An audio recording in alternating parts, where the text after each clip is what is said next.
everyone, you're watching the news track with me, Marya, Shakil. On November 17th, the Bangladesh's International Crimes Tribunal sentenced exiled former Prime Minister Sheikh Hasina to death for crimes against humanity linked to the deadly 2024 student uprising, which claimed several lives and ended her 15-year rule. The longest-serving Prime Minister of Bangladesh has condemned the verdict as a complete sham, delivered by what she calls an illegal and undemocratic regime under Chief Advisor Muhammad Yunus. The Yunus government, as expected, has defended the tribunal's verdict as a necessary step to hold Hasina accountable for grave violations of human rights. Dhaka is now demanding Hasina's extradition from India, warning that refusal would be seen as an unfriendly act. Tonight on News Track, we have two newsmakers, Sheikh Hasina's son, Sajib Wazed, and Sharmeen Murshid, who's the advisor in Bangladesh government.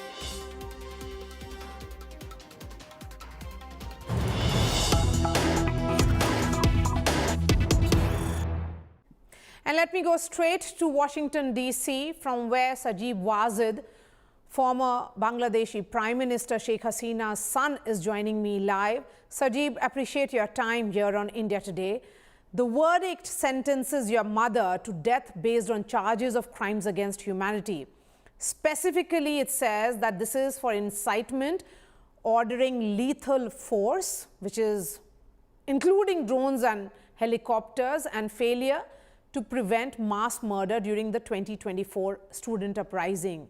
You have called this verdict a sham. Why?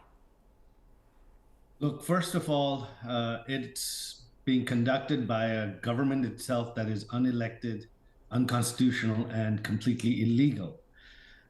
Secondly, in order to have my mother's trial in an expedited fashion, they amended the laws to enable that. And you cannot amend laws without parliament, and there is no parliament.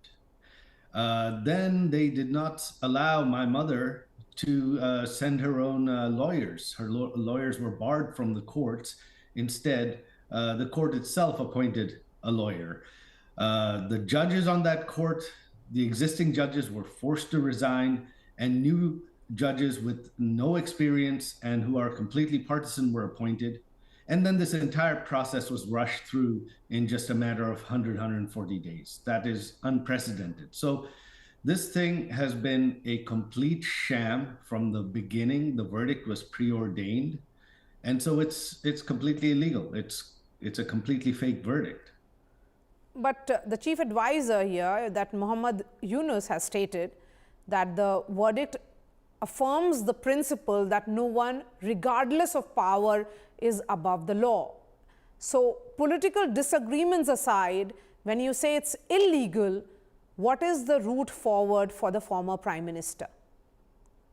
Well, you see, on the issue of justice, they have tried my mother and our government leaders.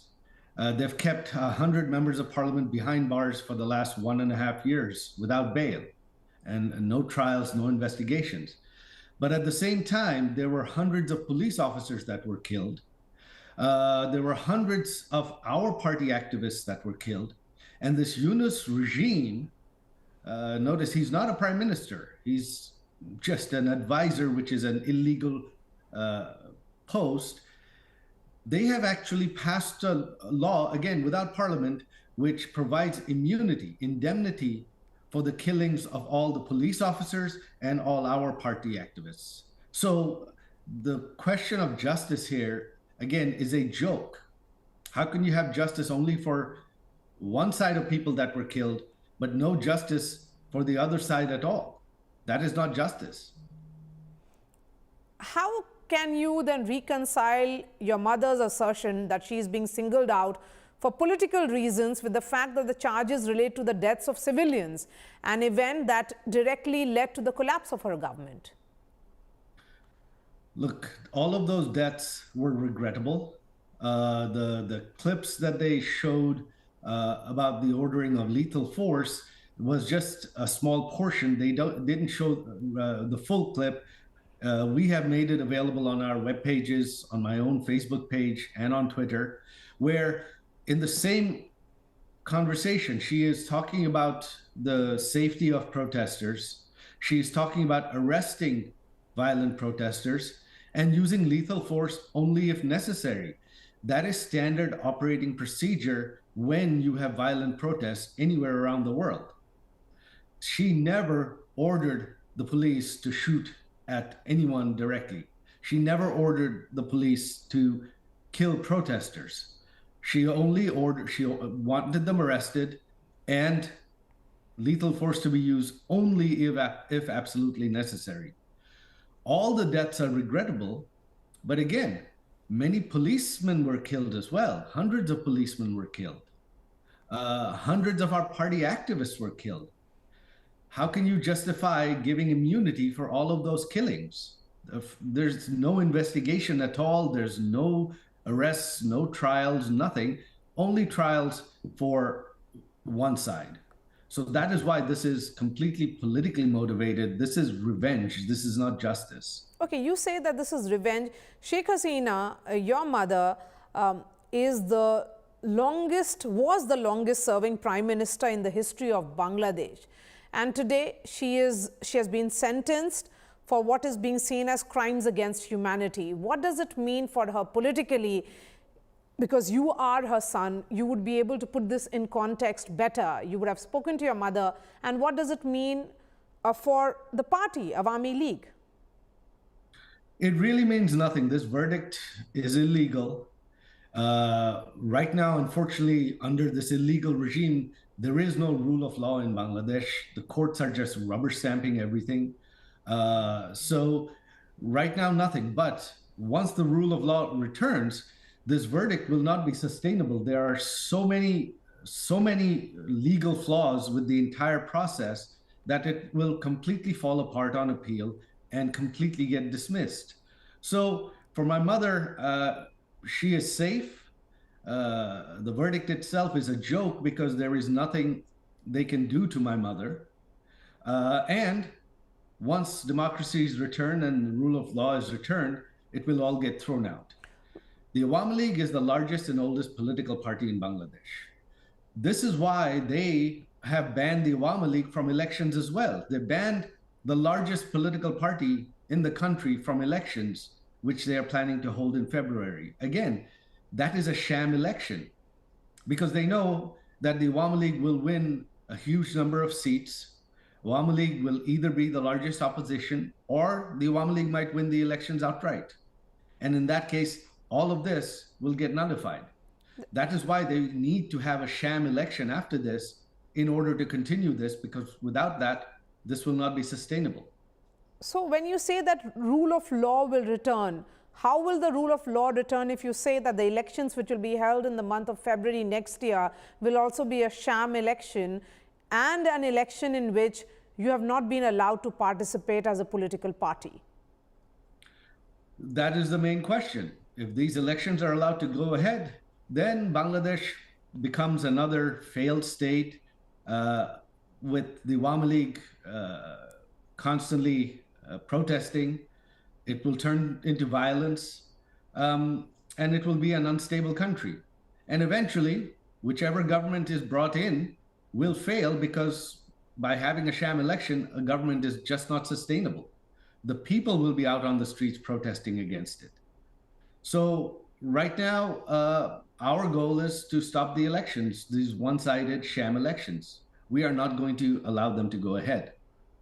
So how do you stop an election? Because the interim government there, that is of Chief Advisor Muhammad Yunus, is looking at an election. They have a cabinet in place which is justifying this verdict.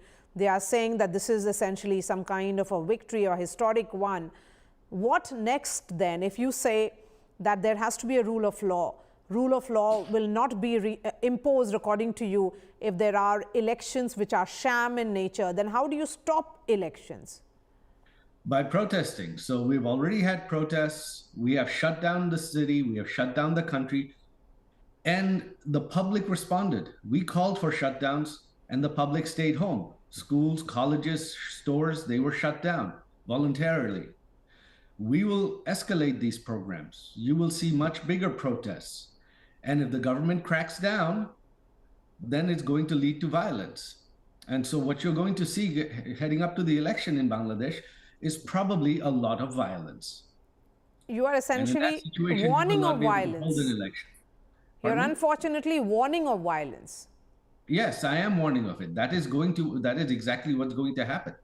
Because we cannot allow this to happen, because you cannot leave out half the country from voting, they are going to come out on the streets.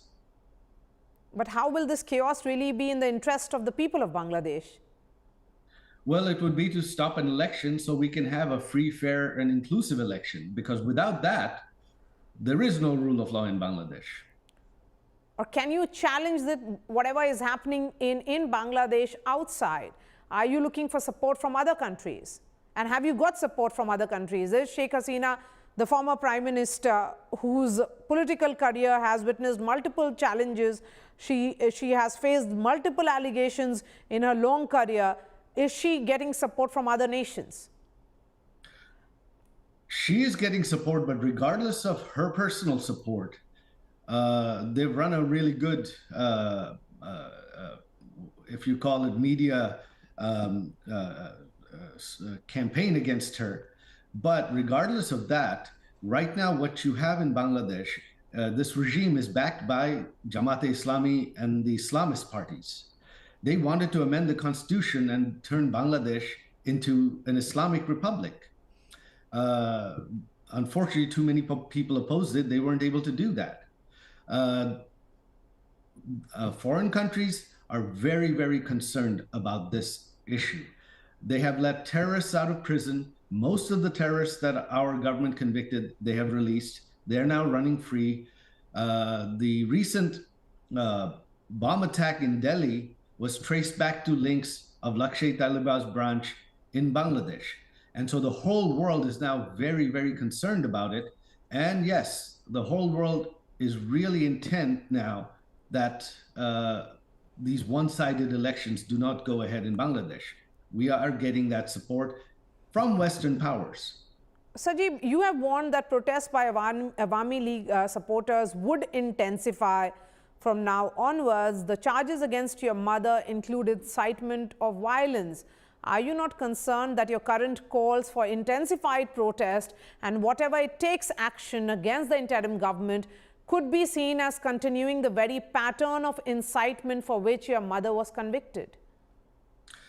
What is then the limit of your party's political resistance? We did not incite the violence last year. The violence was incited by the students. The law enforcement was responding. And unfortunately, they were confronted with violence. That's why police officers were killed. And when police officers are being killed, they end up responding with violence as well. So that is what happened. Our government did not incite any violence at all. Why would our government incite violence that could destabilize our own government? But this time we are not. We are being subjugated very harshly. Our party has been banned, and we are not a small, insignificant party. So when you try to subjugate half the population in that way, they are going to fight. And if that is our only option, then that is our only option. They're giving us no option. How do you look at the Yunus government, which is using the language of 2013 treaty with India to argue that India is legally obligated to hand over the former Prime Minister, who is presently here? Well, I say good luck with that, because in order for a treaty to be enforceable, the legalities have to be followed. First of all, the regime in Bangladesh is illegal. That alone nullifies any extradition treaty being enforced. Secondly, the trial process was done completely illegally. Again, amending laws without a parliament. The trial itself was not fair because she was not allowed witnesses, she was not allowed her own attorneys. So if you have such a sham trial and such an illegal process, India is actually legally bound not to follow it. Any legal treaty, any extradition treaty requires that due process has been followed in the trial in that country. So due process was not followed here in any way. And so India is actually legally obligated not to send her back. Okay, my last question then, Sajib. How is the entire family and Awami League approaching this now? Are you looking at challenging it? Under Legally? the current environment in Bangladesh, we can't. We are challenging it internationally. We have filed cases at the International Criminal Court against the Yunus regime. We will pursue it there because there they won't be able to manipulate the proceedings as they have been able to in Bangladesh. So ultimately, yes, we will win the legal case. In the short term, that is a concern with these elections. And that is something the Awami League people are very outraged. You've seen already some spontaneous acts of vandalism in Bangladesh. At this point, our people are outraged. We don't even have to instruct them for anything. We cannot stop them from whatever they might do. They are very, very angry. You've had 102 prominent journalists in Bangladesh write a letter that condemning these trials. You've had 100 prominent doctors write a letter. You've had 1,000 school teachers write a letter. You've had lawyers protesting outside the Supreme Court against this verdict. So people are outraged. All right, Sajib Wazed, really appreciate your time. Sajib Wazed there, son of former Prime Minister Sheikh Hasina, speaking to us from Washington, D.C. and sharing his views on the road ahead for his mother and also for Awami League. Thank you very much. Thank you.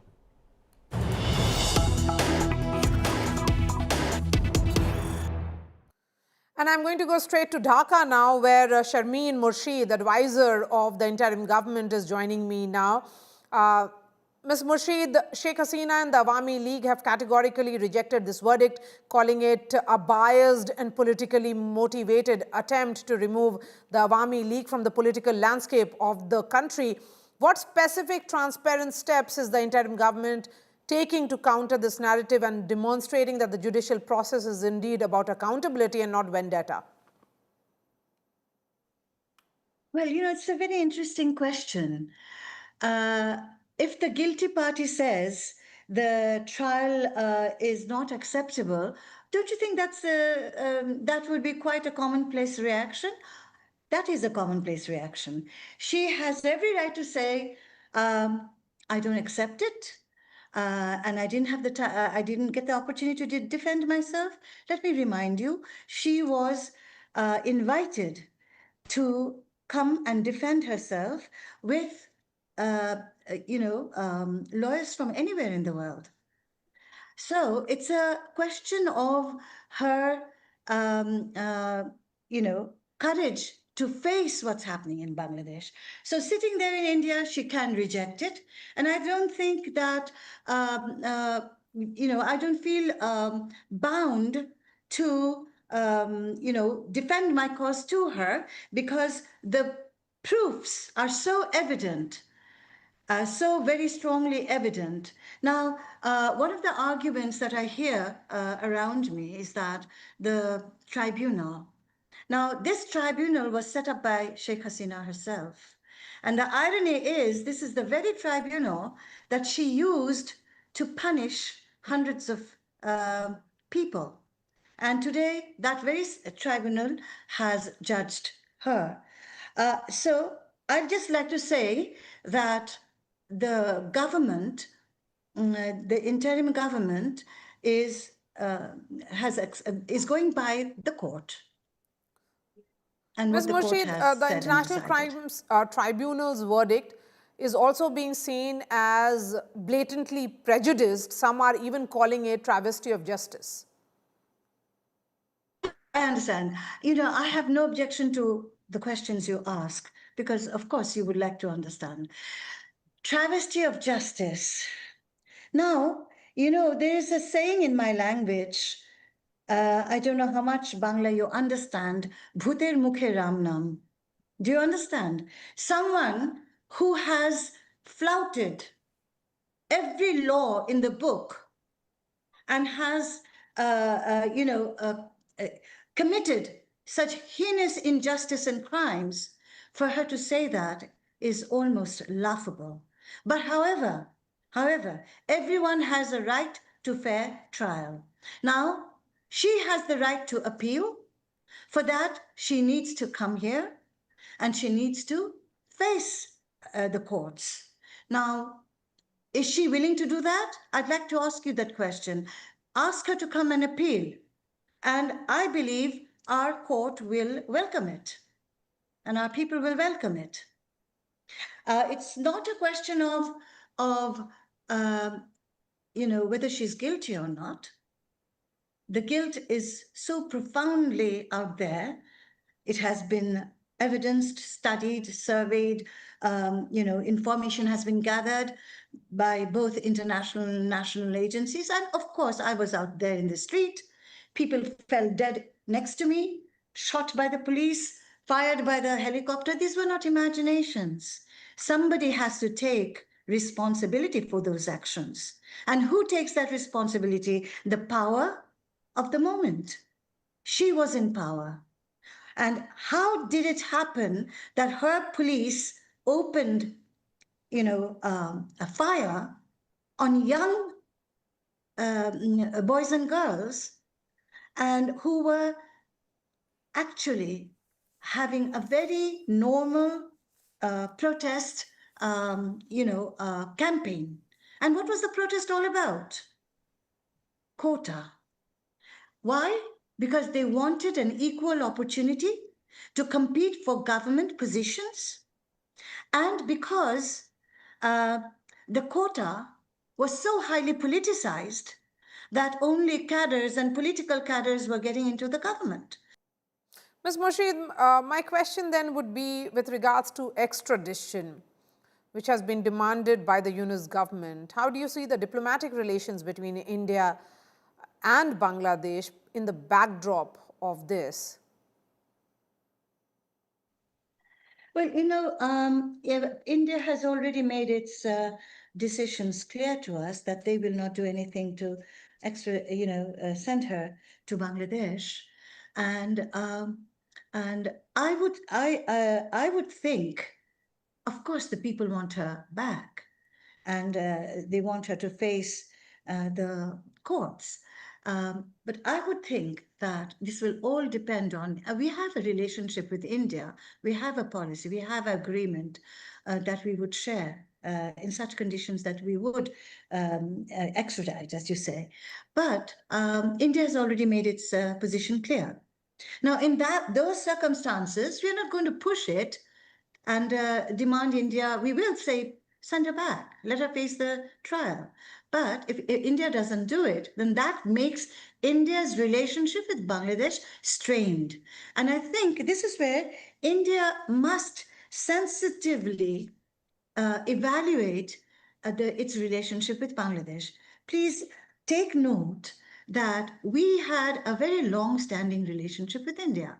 And I think there was great empathy, there was great, cooperations and understanding to a point. But